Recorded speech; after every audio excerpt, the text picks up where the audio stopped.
Remarkable work, Knight. The signal interceptor appears to be complete. Are you ready to put it to the test?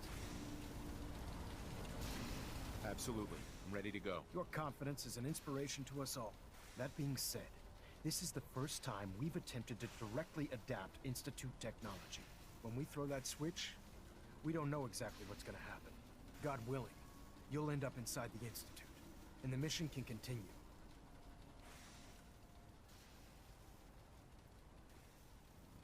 Nothing's gonna stop me when I'm so close to the answers I'm looking for. Eager to get inside, huh?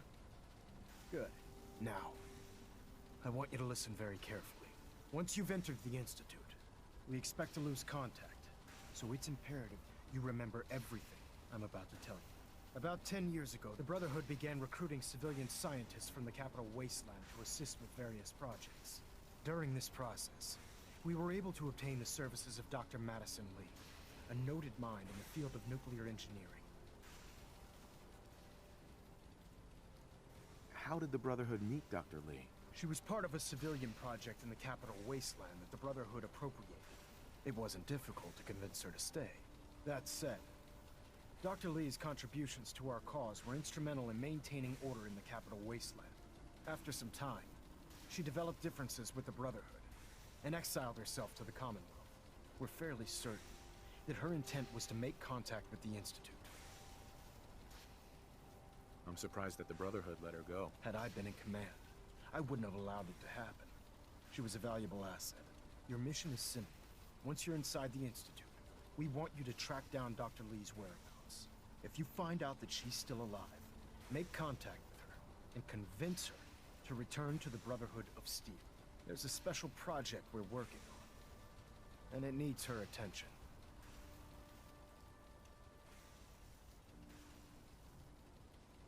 Consider it done, Elder. Very good. Very good. Listen to me, Knight. I'm well aware that you're risking your life going into the Institute blind. Just keep your mind on the mission, and don't let anything they say sway you from your duty. Good luck.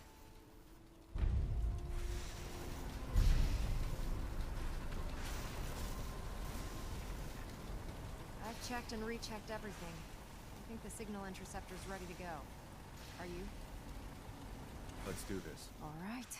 Head up onto the platform and we'll see if I can find a signal to lock onto. The device doesn't work from over there. You have to be on the platform.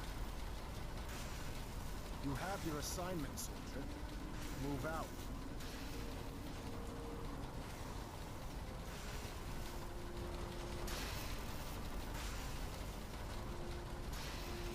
Let's see.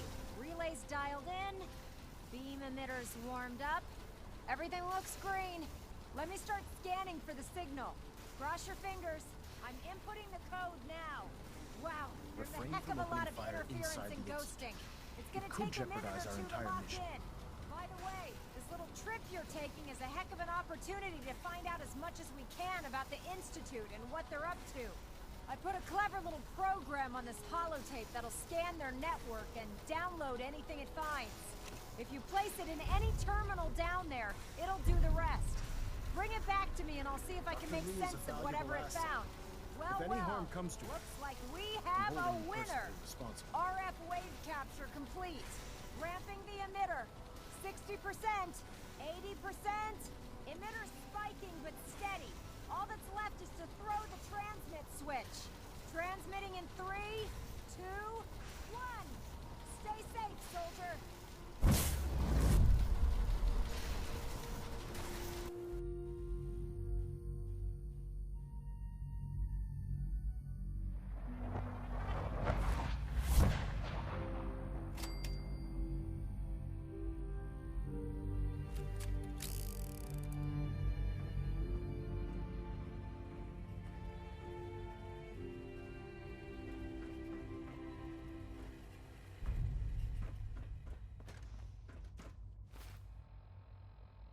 Hello.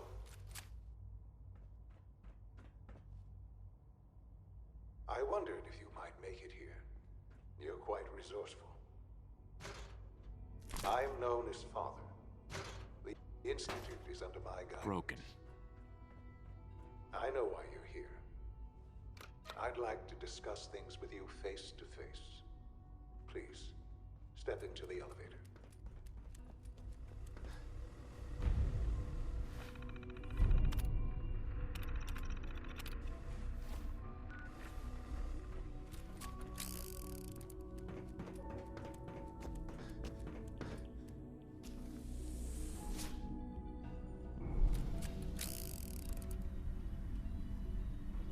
I can only imagine what you've heard, what you think of us.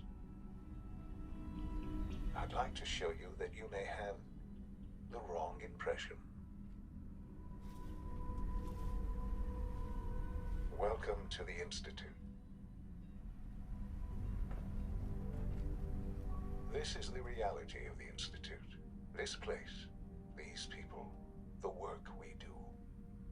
For over 100 years, we've dedicated ourselves to humanity's survival.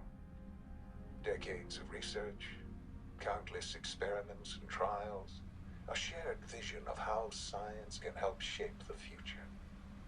It has never been easy, and our actions are often misinterpreted by those above ground. Someday, perhaps, we can show them what we've accomplished. But for now, we must remain underground. There's too much at stake here to risk it all. As you've seen, things above are unstable. I'd like to talk to you about what we can do for everyone. But that can wait. You are here for a specific, very personal reason. You are here for your son. Shaun? Huh? Yes, I'm Shaun. Shaun? Oh my god. It's really you. Who are you? Shaun, where is everyone? Father, what's going on? What's happening?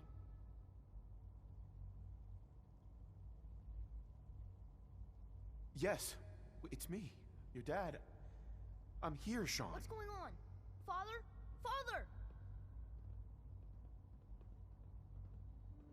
Shh, I don't shh, know you. It'll be okay, Go Shaun. away. I'm Father. here now. Father, help me! There's someone here, help me! Shaun, please, calm down. I'll get you out of there. Father? Father, help me! He's trying to take me! Father? Father, help me! Shaun. S923, recall code Cirrus. Fascinating, but disappointing. The child's responses were not at all what I anticipated. He's a prototype, you understand. We're only just now beginning to explore the effects of extreme emotional stimuli. Please try and keep an open mind. I recognize that you are emotional, and that your journey here has been fraught with challenges. Let's start anew. I am Father. Welcome to the Institute. Father? That's your name? Your title? Father is my unofficial title. It's what I've come to mean to the people of the Institute, just as you mean to your son, to Shaun.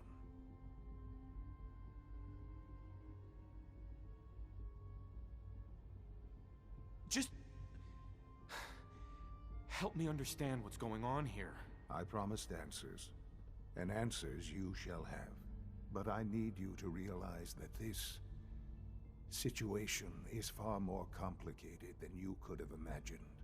You have traveled very far, and suffered a great deal to find your son.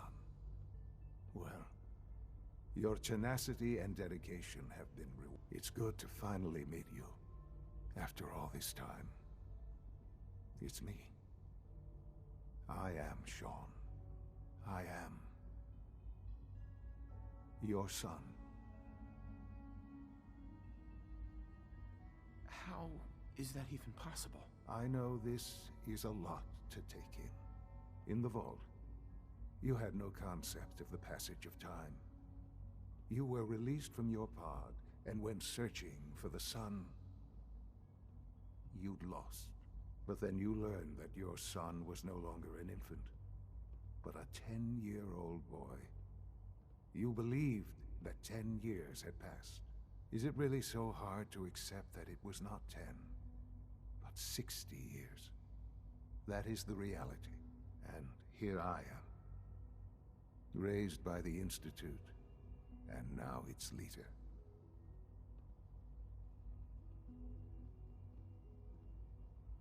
They stole you. Kidnapped you. Wasn't right. Right, wrong, irrelevant. It was necessary. The Institute believed humanity's future depended on it. At that time, the year 2227, the Institute had made great strides in synth production. But it was never enough. Scientific curiosity and the goal of perfection drove them ever onward. What they wanted was the perfect machine. So they followed the best example thus far. The human being. Walking, talking, fully articulate, capable of anything.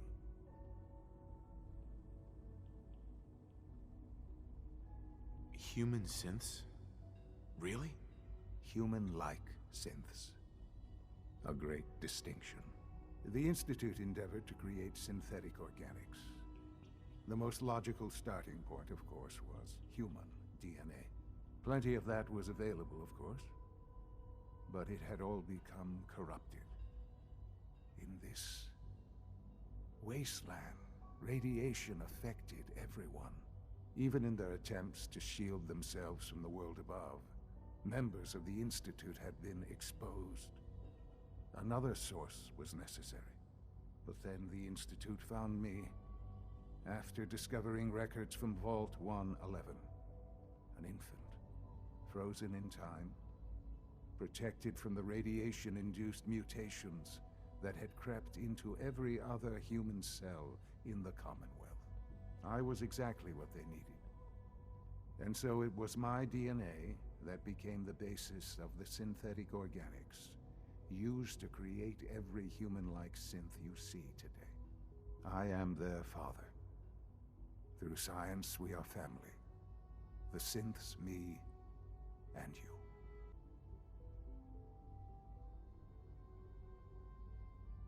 Shaun. It's really you.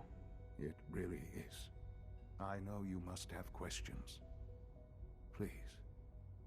Anything I can do to help you understand.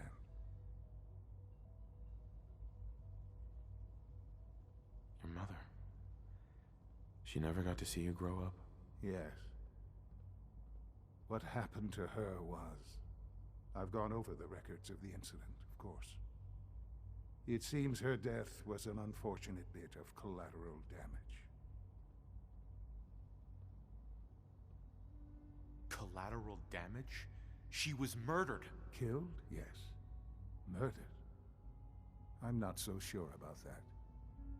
Still, I do regret never having known her. For many years, I never questioned who my parents were. I accepted my situation, and that was that. With old age comes regret. And asking what if more often. But what matters now is that you and I have a chance to begin again. What else can I say to ease your mind? Kellogg. He worked for you? Kellogg. He was an Institute asset long before I arrived here. It wasn't until I became director that I learned of all the things he'd done. What kind of man he was.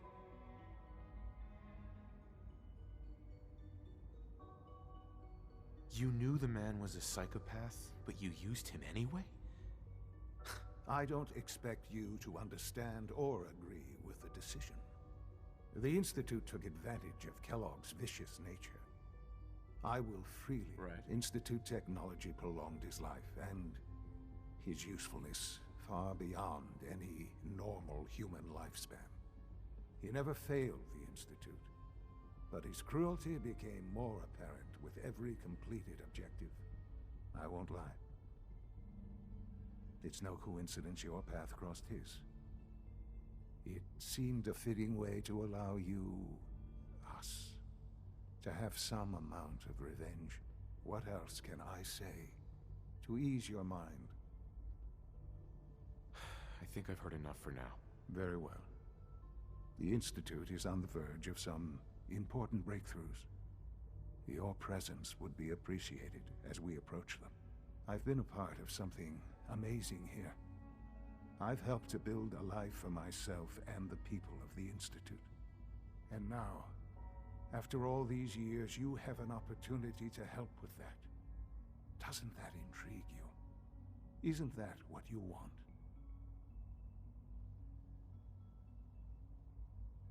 I won't be a part of this.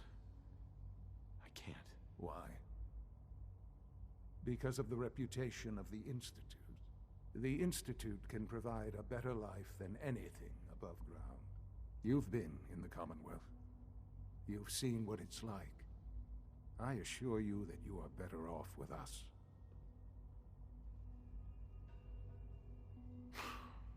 I don't know what to do. I realize that. It's why I'm trying to help you. I hope that you can see that rationally. The Institute is the only thing left in the world that is worth being part of. I simply ask that you give the Institute, me, a chance. A chance to show you what I've been telling you. We really do have humanity's best interest at heart. Will you take that chance? I'm sorry. I can't do that. I'm sorry to hear that. I had certainly hoped we could work together. But every man must make his own decisions. If you choose to leave, I cannot force you to stay. Understand, though, that I cannot allow you to remain within the Institute. You may have safe passage back to the relay, where you will be sent back to the surface. But from that point, you must be considered hostile. I am sorry. I must think first of the safety of the Institute. And in the cruel world that has developed, those who are not with us are against us. The elevator will return you to the relay.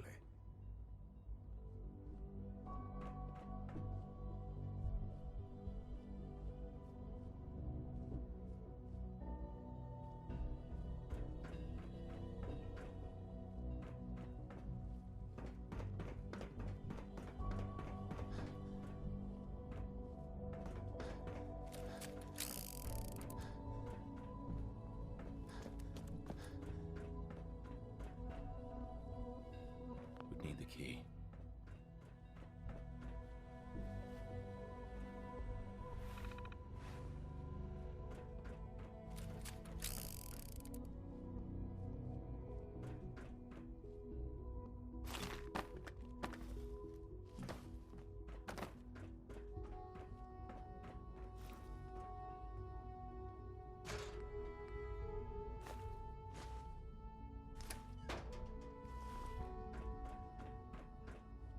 Don't have the key.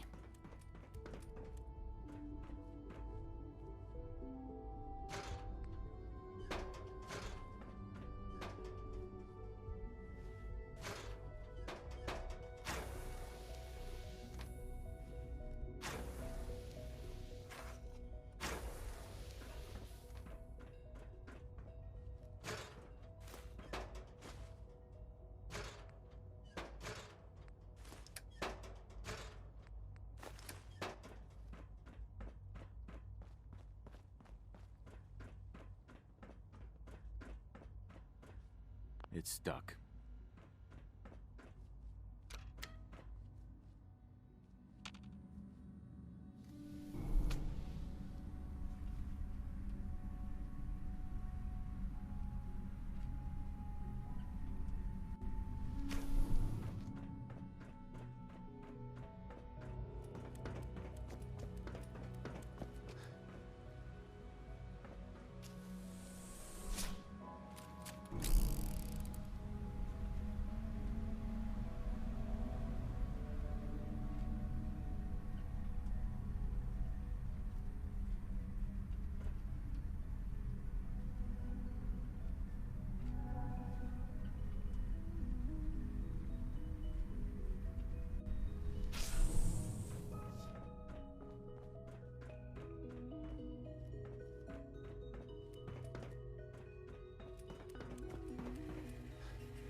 message to Claire Pazinski. Time to start thinking about a vacation.